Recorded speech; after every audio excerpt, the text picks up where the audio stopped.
हकीकत अशी की फिर्यादी आणि आरोपींच्या बहिणीचे प्रेमसंबंध होते. त्यातून आरोपीच्या भावानं त्यांच्या पत्नीविरुद्ध महिला तक्रार निवारण कक्ष सोलापूर येथे तक्रार केली.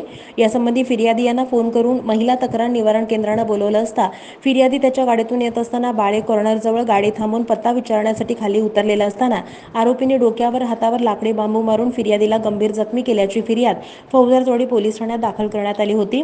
पोलिसांनी आरोपीविरुद्ध भादवी कलम 326, 324, 504, 34 प्रमाणे दाखल केली. संशयावरून 3 आरोपींना 13/2024 रोजी अटक करून न्यायालयात हजर केलं.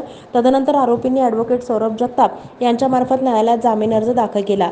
आरोपींच्या वकिलांनी आरोपींचा जामीन अर्ज करण्याकामी युक्तिवाद केला आणि तो ग्राह्य धरून 17/8/2024 रोजी आरोपीचा जामीन मंजूर केलेला आहे.